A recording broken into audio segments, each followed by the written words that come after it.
Made Fallout New Vegas and something else. Was it Nier Automata? I forget what the big title they made was. That's the biggest publisher or developer they made Fallout New Vegas, and so that's a big deal. And they also bought In Exile, which had worked with them before on games like Bard's Tale and I forget the other one they made. But I think now their total studios that they've acquired is somewhere up around 20 to 30. You're trying hard. And yeah, well, like I said, they're determined to not lose the exclusives battle next generation. So, with that many studios, they're going to have a couple exclusive games a year coming out, in addition to their Halo every 3 or 4 years, and the Gears of War every 3 or 4 years, and the annual Forza game, because they have 2 studios already working on Forza games. So, what do you think about that? I'm all for their exclusives. When Halo first came out, I'm still huge into Halo. Gears of War, everything they've done that's exclusive, they've excelled at. So I'm all for them going the exclusive route instead of them making their own in-house games or them doing platforms and whatnot. Yeah. With both them and PlayStation, the only first-party exclusives that I really like are the Forza games. It's Nintendo that I like their exclusives, and that's where they make up ground. All right, Max. So the audio's back up and running. Cool. So I don't know. I think it's the right move on the part of Microsoft and Xbox to buy these studios to have the exclusive games, because as long as hardware, they don't have the hiccups on the next system like they did with the Xbox One hardware, you can act, and they came out and said you always got to be online. As long as they don't do that again, I think it's gonna their hardware is gonna be, I'm sure, more powerful than PlayStation's. And the reason I say that is I think they realize that they have to make a console more powerful than PlayStation's as a selling point. Oh yeah. Now, something else they're doing is the Games Pass. Have you heard about that? I have heard about the Games Pass, which that's a good point for me. Yeah, it's $9.99 a month, and you have, I think, at any given time, up to 100 games. And some of them are games like Peggle and from the 360. Excuse me, games you may not want to play, but all their first-party games are on their day one. So Crackdown 3, which comes out February 15th next year, is going to be on their day one. So, and I think they got to be banking on that people will sign up for it, forget to cancel, and that's where they'll make their money. But they're really making it easy for someone to get into gaming for the first time. And we have a lot of members in the Alpha Nerds Guild like that, where they're trying to figure out, okay, I haven't had a console in a decade. Which one should I get? I'm going to say go with the Xbox One unless you really want to play God of War and Spider-Man, because you can sign up for that Game Pass and then you get a bunch of games that you've missed out on for cheap, and you can download them. To me, it's an awesome program. If I didn't already have so many games to play, I would definitely take advantage of it. But with having Xbox Live now for 3 years and getting the 4 free games a month, I've got a long library of stuff to play already that I've already been given by Microsoft. So I don't know, but I might sign up for it this February when Crackdown comes out. That might tip me over the edge, and if I like it, then I'll just buy the game with Crackdown. And I believe if the game is on the Game Pass and you purchase it, I think you save 20% on the price if you purchase it digitally. Oh, there is some kind of discount. So it's a good way to try a first-party game like a Crackdown that you may not have ever played before. And if you like it, you buy it. There's Cisco. Crackdown's such a fun title. I mean, anybody that I know that's ever played it has gotten into it. And with Terry Crews coming on, oh gosh, just can't wait for that. Yeah, Chris, that is true. PlayStation Plus does have the same or something similar with different games. There's a couple differences though between the PlayStation Plus and the Xbox games with Gold. The PlayStation Plus games, the PS3 games aren't backwards compatible. All the 360 games on the Xbox games with Gold are, and those 360 games, you don't lose the license if you let your Xbox Live lapse. You lose the licenses for the Xbox One games until you renew your subscription, but the 360 games are yours, and that's pretty awesome. Jeff, I don't think they are, but they might. It's something you want to look into for sure. Yeah, PS4 is Chris. You're getting a little ahead of us there on the PS4 and PUBG coming out December 7th, because we're going to talk about that later. Because there's some other game coming out on December 7th that I think is going to make that launch for the PS4 be an afterthought for a lot of gamers. But good point. So, have you heard about the Project Scarlet that Microsoft is working on, Roshan? Very, very little. So that's their latest term. The Xbox One X was the Project Scorpion. The Scarlet it's the new rumored hardware. I mean, we know it's common sense that they're going to be developing new hardware to come out sometime in the next couple of years.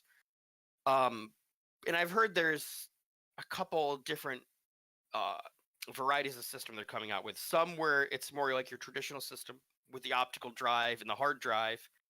And I've heard they're going to come out with a discounted version where it doesn't have an optical drive and you stream all the games digitally.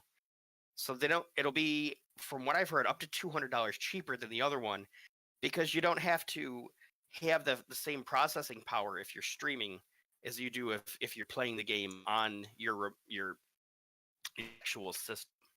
So that might also tip the scales in their favor when the next gen comes out, because if the PS5 is coming in at $400 or $500, but you can get a Scarlet for $250 or $300. I mean, I know a lot of people aren't into the idea of streaming games, and I'd be willing to bet that with that version, the cheaper version, I think they'll end up putting a hard drive on there and letting you play offline with some games. Personally, that's the version I would go for. I don't like to have physical games. Unless it's on my Switch, and then I do. But that's because you don't have to install the game.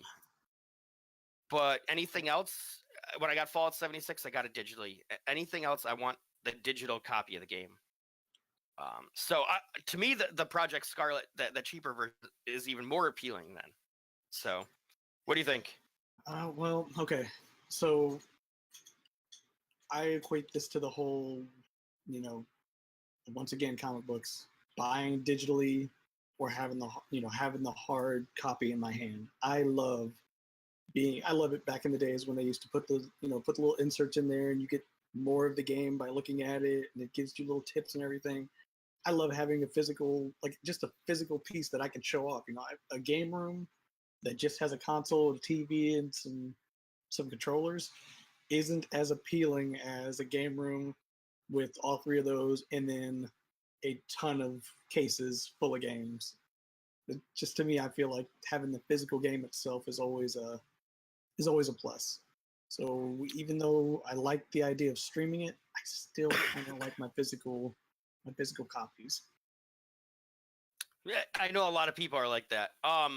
And Chris in the chat just brought up that the streaming can cause a lot of lag with some games. Chris, that is true. I think depending on where you are in the country, that's going to be more of an issue. More in your Midwest, where and some of your more rural areas where they don't have access to the high-speed internet, it's definitely going to be an issue. But I think if you're in a major city like a New York, LA, San Francisco, Philadelphia, Miami, where you can get fiber, I don't think it's going to be as much of an issue.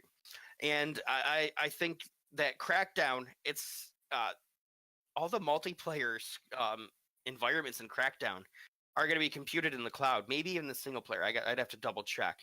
So I think they're using that as a test bed to see how well Crackdown can perform, because you're going to be doing all the destructible environments on the cloud, not on your system. And if that does well, I think they're really going to push for the streaming only option. And especially if the price is right, I think I could see it doing very well.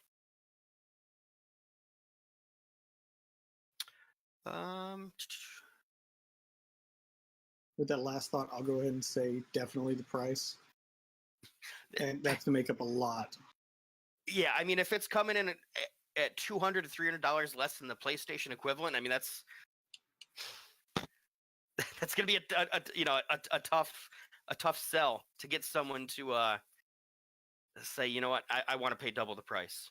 Mm-hmm. That's a good point, Chris. Yeah, that is a good point with the Fortnite servers. But we'll see.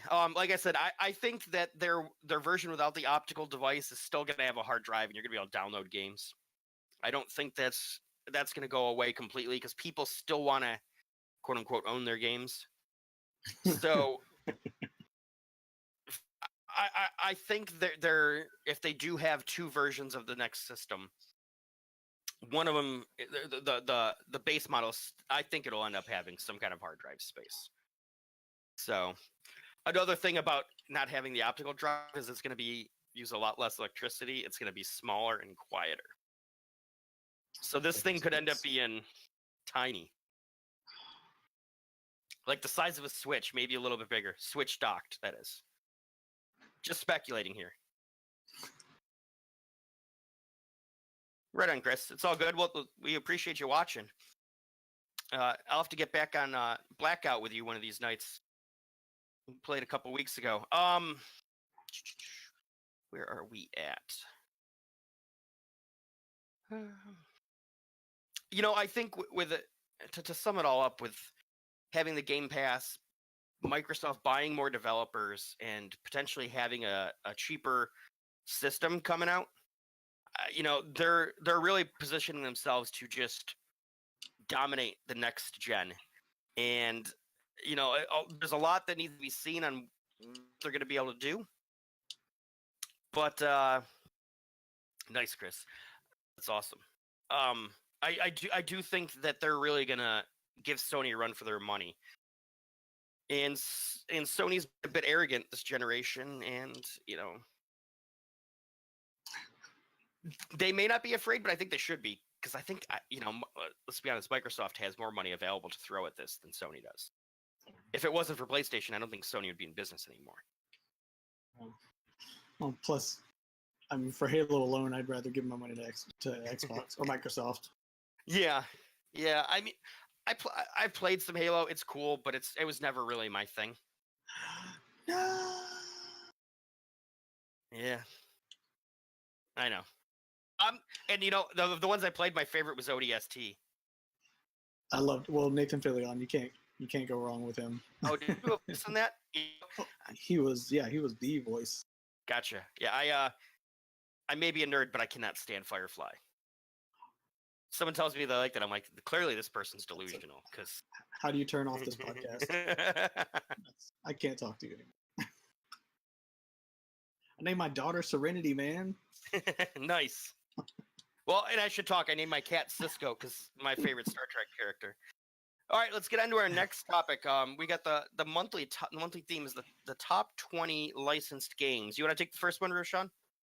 Oh, top 20 licensed games. Yeah. Oh, so DuckTales. Yeah. Oh man. Let me tell you what, DuckTales back in the day, be it the cartoon or the game, I was all over it. Recently, when it came back out, when they did the remix, or the HD version, I got my kids into it. We were playing it all the time, beat it like 3 or 4 times. Of course, we had to buy the physical disc. And we had the PlayStation 3. This game just got better and better with every play. And the HD version alone, just the sprites in HD were just some of the most beautiful like renditions of Disney characters I've ever seen in a game. Right on. I know I played it originally on the NES, and so I haven't seen the HD remix. But if it ever is reasonably priced on PlayStation Network, I'll get it. It's worth it. Is that game as hard as I remember it being? They fixed a couple of things. Did they? Yeah, I just remember bouncing on the pogo stick a lot, or the cane. Yeah, they fixed the. I don't know if you remember back in the day, the NES version. There was a part kind of like the old Ninja Turtles where there was a little hole that no matter what you would always fall in. Well, they fixed it to where you can now pogo over it. Okay. And fixed a couple of other little things, but I mean, mainly it was almost a level for level port over, just made HD with little game fixes here and there. I'll have to check it out. All right, next up on our list, it's another Disney game from the 8-bit era, and this game will always be near and dear to me because it's the first video game I ever beat on my own, and that is Chip and Dale's Rescue Rangers. Did you ever play that? Oh yeah. Jumping on the faucets and they'd make noise, and I need to figure out a way to play it again, but I just remember the first time I beat Fat Cat. He's sitting there with a cigar, he drops the ash, and you got to dodge the ash, and I think you have to pick up stuff and throw it at him and hit him in the nose, and that's how you beat him. But when I beat him, I lost it. I was probably 10, and at that point in time, it was like the greatest thing I'd ever done. Because I played a game start to finish on my own and won. Beat it. That's a huge accomplishment for the NES days, man. Chris, what platform are you talking about? For what game?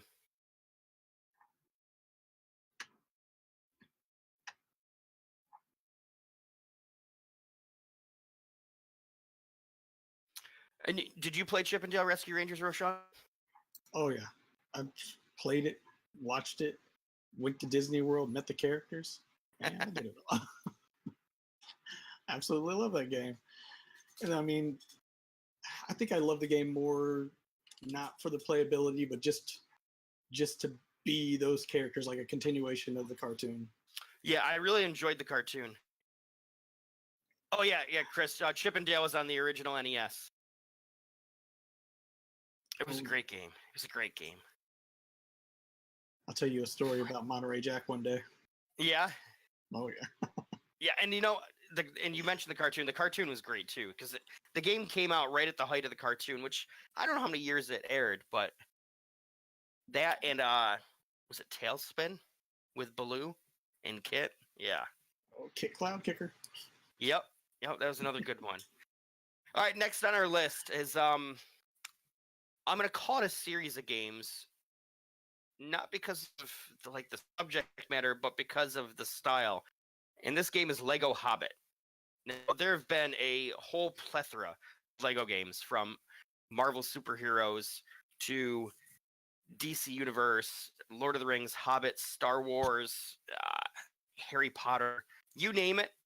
Pirates of the Caribbean, Indiana Jones, and if they made Legos of it, they made a Lego game. The first game I played, River City Ransom is awesome, Chris. And I have a Nintendo Switch, and their online service comes with NES Classic games, and that one's on there. And I'm so ecstatic because that's one of 3 original NES games that I'd still want to play. Anyways, Lego Hobbit. Have you played this one, Roshan? So the Hobbit version, no. Lord of the Rings, yes. Okay. I've seen the Hobbit. I've seen the gameplay of the Hobbit, and I loved Lord of the Rings one, so I'm gonna have to eventually buy it. Yeah, I really enjoyed it. The gameplay was smooth. Excuse me. I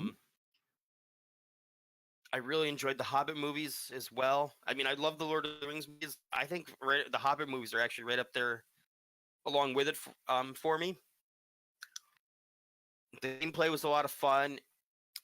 What I liked compared to the other ones, because I played the other ones on the 360 era,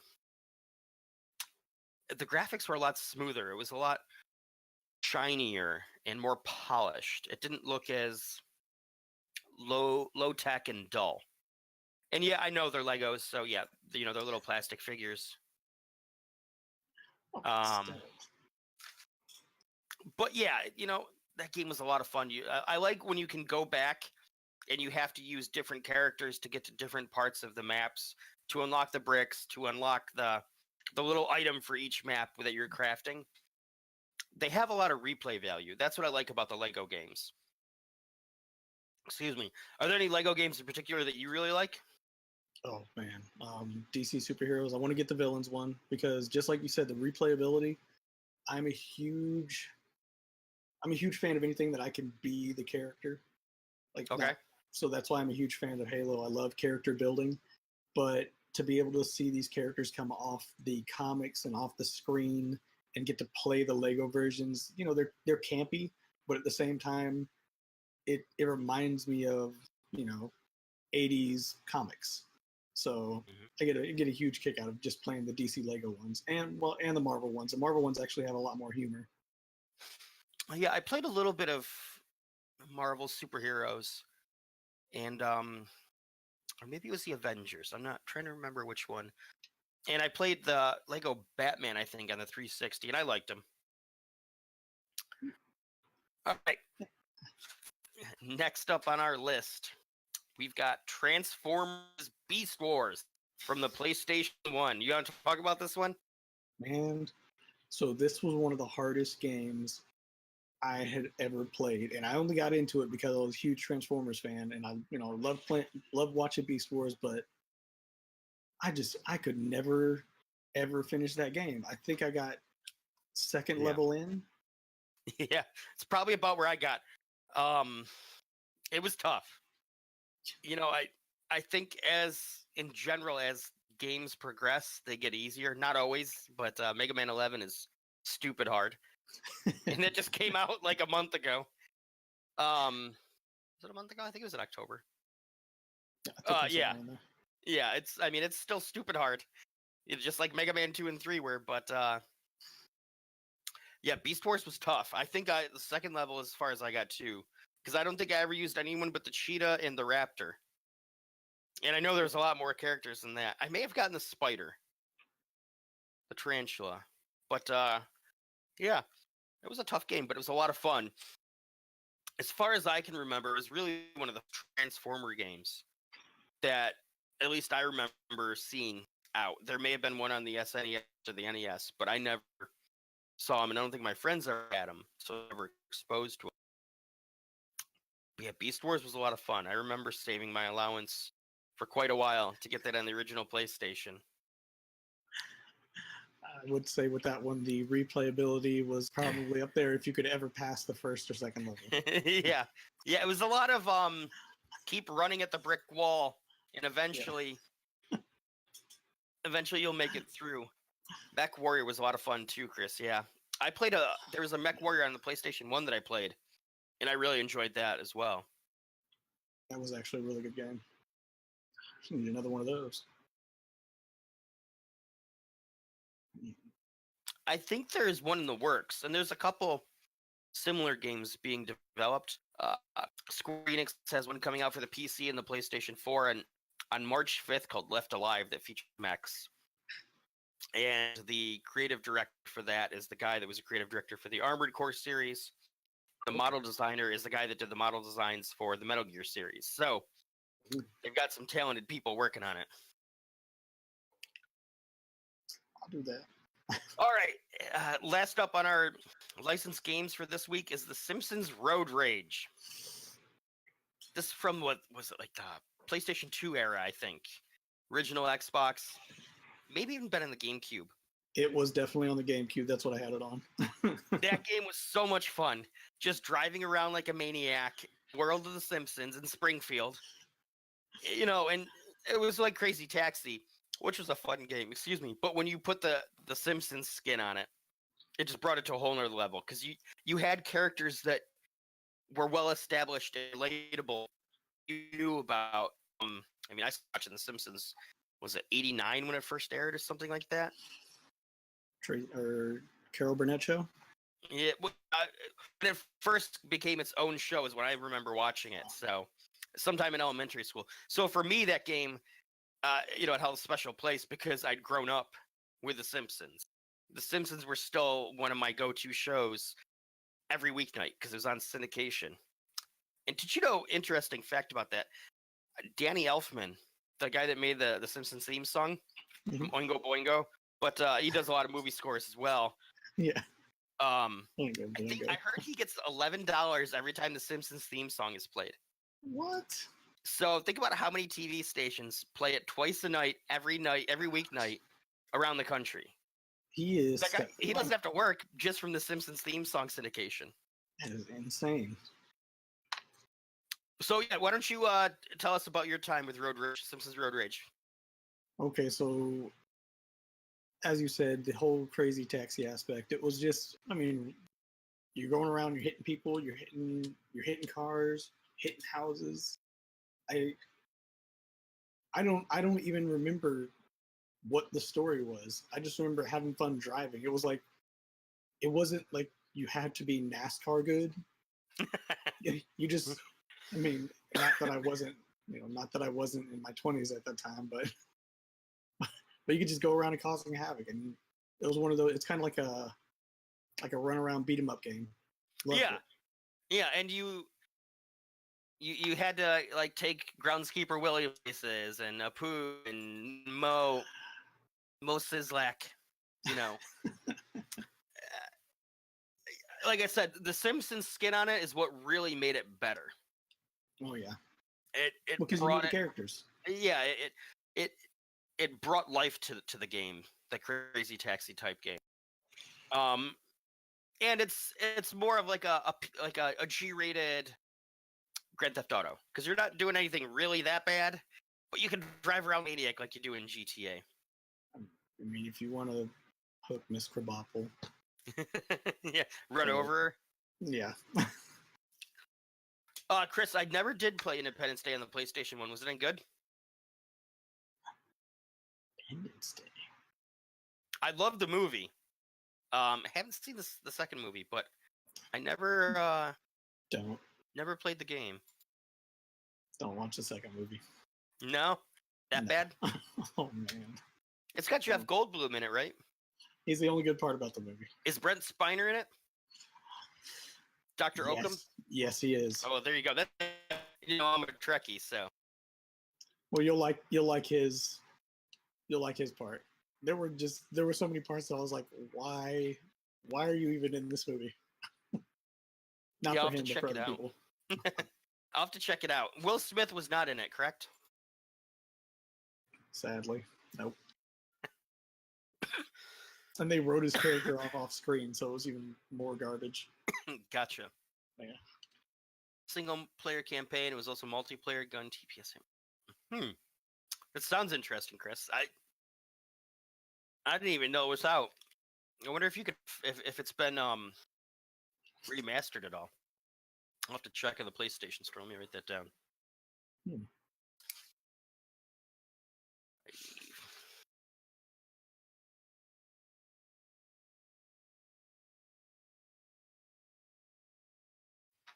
All right, so that's it for our list of licensed games for the month. We talk about some video game and upcoming news. You want to start off first, Sean? Is this something you want to talk about? Oh man, I know it's video game news, coming games. Oh, I'll let you take that one over. You put something on the agenda that you really want to talk about. But so it's movie related. That's fine. That's fine. Okay. All right. So it's nerd related. True. For this will probably, well, I'm really getting excited for Aquaman. I'm a huge DC nerd, and I've always thought their books were better than Marvel's. Their movies have been lacking, except for Wonder Woman. I like Justice League, even though it was rushed, just to see the characters together. But I think Aquaman is going to be, I hate to say this because I know I'm jinxing it, I'm getting my hopes up for nothing, but I think it's going to be the turnaround for DC. Even though it's going to be followed by Shazam. Looks like it. And the Shazam, I actually think it looks kind of good, the Shazam, but... It looks... Okay, so once again, it goes back to the 80s for me with Shazam. It looks very, very campy and very appealing to 12-year-old me, which I'll go watch it just for that. But I feel like the whole edginess of DC can finally culminate in Aquaman, because it was not there for Justice League. The last DC movie I saw Man of Steel, but I don't think I ever made it all the way through it. I kept falling asleep. Was it Man of Steel? Was that the one with Henry Cavill? Yep. So yeah, I saw that. I really want to see Batman versus Superman. I heard it was bad, but I like Batman. You know what? Ben Affleck has not done a bad job at all. Ben Affleck has been, to me, he's been since, I'd say Michael Keaton. He's probably my favorite Batman. Don't get me wrong, I love the whole Nolanverse, and I think those movies are in a world their own. But I think Ben Affleck is definitely the Batman. Interesting. I'm gonna have to watch it. Max says Aquaman is trash or is garbage. Talks to fish is not a superpower. Well, neither is Batman, but everybody loves him. True, that's true. I mean, the whole thing is with Aquaman, he's bulletproof, super strength. He's pretty much Superman of the ocean. Yep. Except Superman can do all that same stuff in the ocean. And I really like the casting of is it Jason Momoa? Is that how you say him? Yes.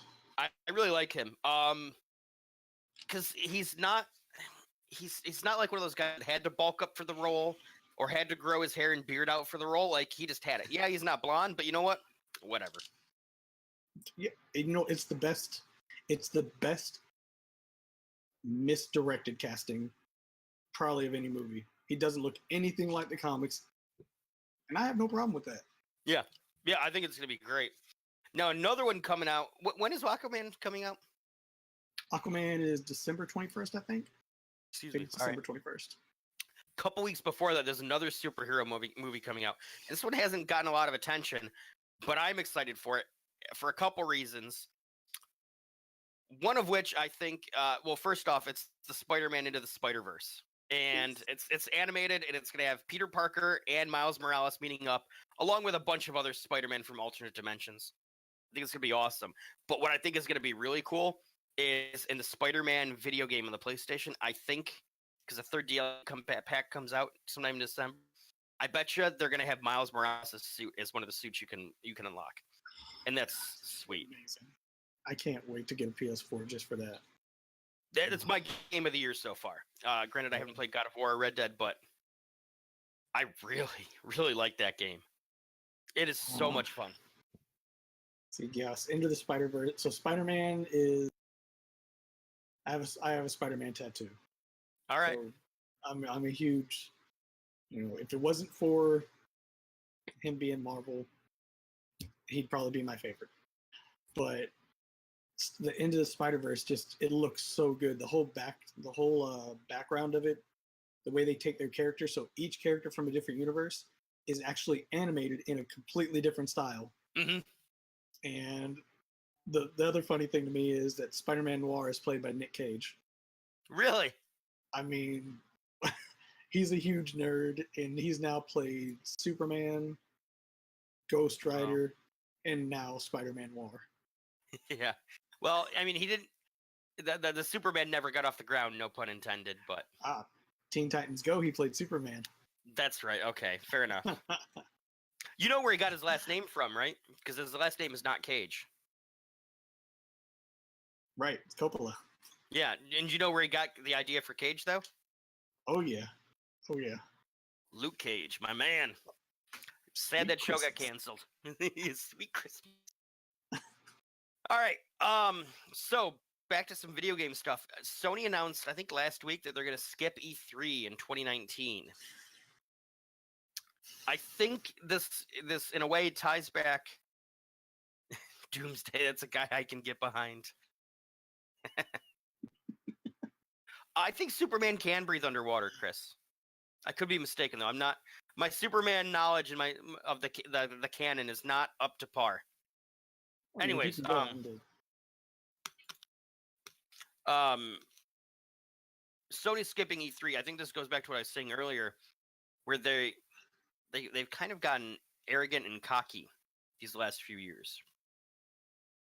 And I think it's also a bad sign because they've got Days Gone coming out, and that's dated sometime in April. It got pushed back wisely from that February jumble where you have Crackdown, Anthem, Metro 2033, and there's some other game coming out, like another AAA type coming out around then. Sony wisely pushed that game back, even though it's been in development for 6 or 7 years. But they haven't. They say Last of Us 2 is coming out this year, or next year, but they haven't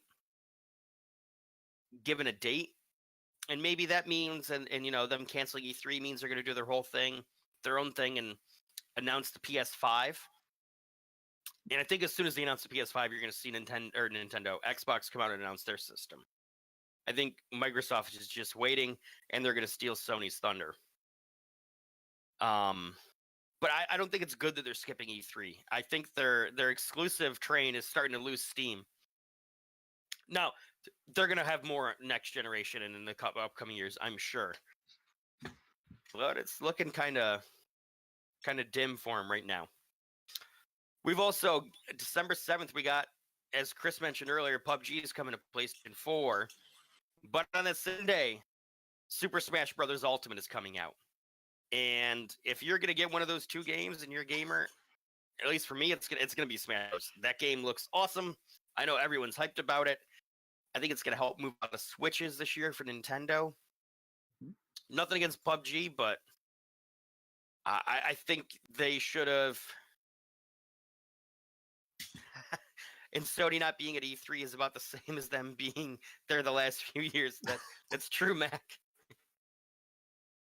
But yeah, I think they should have released PUBG either the week before, like next Friday, or shortly after Smash Brothers, because I think it's just going to get overshadowed. Not necessarily amongst players, because Sony's still, it's going to have people that are going to buy PUBG that want to play it. But I think it's not going to get the media hype to help drive sales and the influencer coverage and hype to help drive sales, because they're going to be playing Smash Brothers, because this game looks awesome, and it's an unknown quantity in that this version hasn't been out yet, whereas PUBG's been out and it's known to have bugs, and it's you know what you're getting. It's just finally coming to the PlayStation. And honestly, the Call of Duty Black Ops 4, their Blackout mode, from what I understand, because I haven't played PUBG, but I played Blackout, is better. So I think PUBG, I think its day in the sun is done. I think it's gonna be a very small community in the coming months. But where am I gonna get my whole fetish of playing in my underwear? Gosh, can't do it. Well, there's other games you could do that in Fallout. Oh well, there we go. Or Skyrim, which I think Skyrim's coming to mobile devices soon. Bethesda's going to figure out a way to put it on toasters that don't have a screen, I swear. They're putting Skyrim out everywhere. And then Pokemon Let's Go Pikachu and Eevee came out last Friday, and that game's getting really good reviews. I'm really tempted to get it. I think I'm going to have to wait till springtime, though, just because I got other stuff going on. And yeah, I mean, it looks cool. Not a huge Pokemon fan, but I'll play them. What do you think about those? The PUBG coming out and Smash Brothers, Pokemon, etc. Oh man, I've been waiting for Smash Brothers forever, and seeing that trailer, I just goosebumps. I'm like, there's actually a story I can get behind with this, and it makes sense. Like when Nintendo came out, and I hope I'm not ruining this for anybody, but when they said Kirby was meant to be the hero of Smash Brothers since the beginning, like they really brought that together in this trailer. Oh man, so many feels in the trailer. Sonic trying to get Pikachu, reaching for him. Yeah, I'm excited too. I was on board the moment they announced it. But what really got me excited, and I called it during a couple days before their direct, I think in August, Simon Belmont is going to be in it. Yes.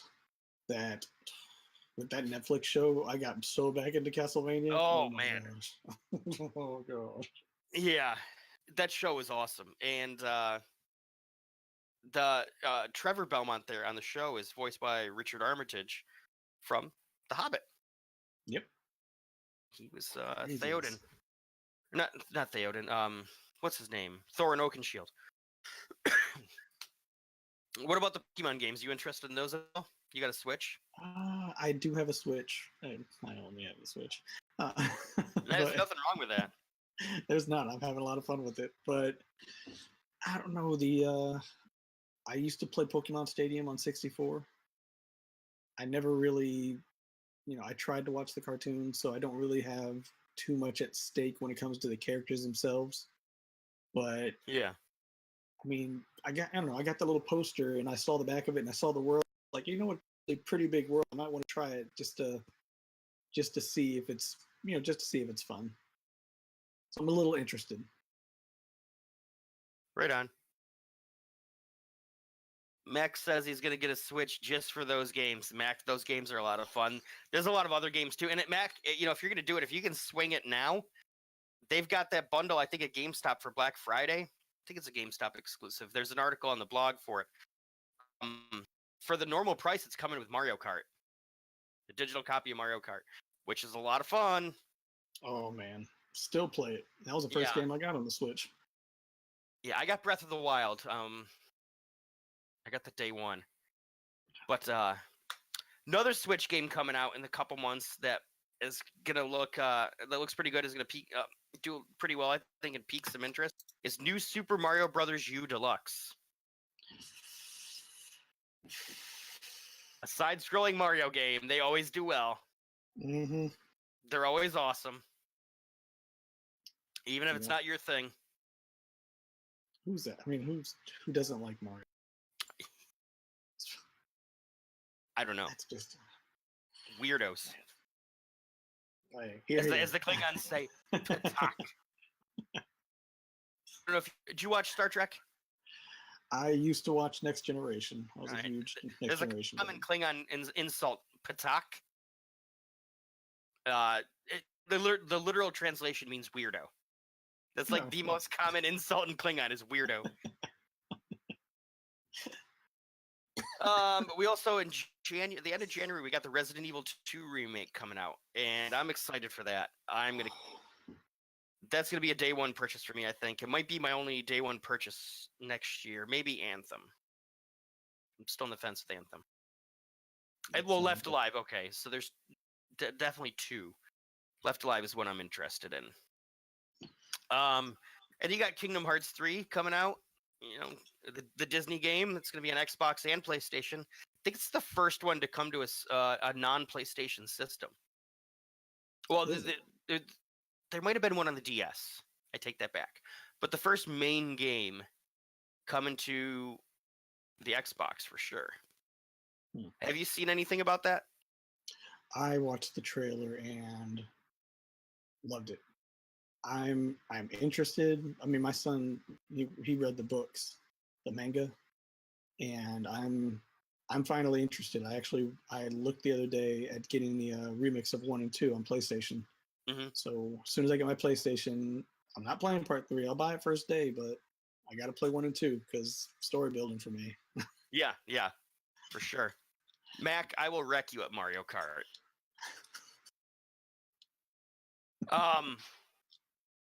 And I got to get your friend's code, Roshan, for the Mario Kart Deluxe.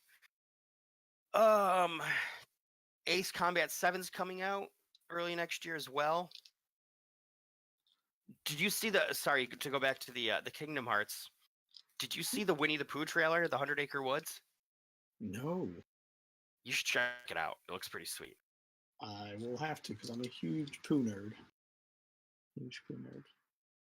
Did you see Christopher Robin? I did, and I loved it. That's on my list. I got to see. I'm a big fan of Ewan McGregor. Oh yeah, then you'll love him in this. And I mean, not only that, but what's her name's in it? Oh my gosh, I just forgot her name. Played Peggy Carter. I can't remember. Who's Peggy Carter? Marvel Universe. Steve's girlfriend, or Captain America's girlfriend in First Avenger. Okay. Can't remember her name all of a sudden. Right on. Yes, movie is so good. And I mean, did you cry at Toy Story 3? It's okay, you can tell the truth. I've never seen a Toy Story. And there's no way I can stop this podcast. I just don't understand it. There's a lot of Disney movies I haven't seen, believe it or not.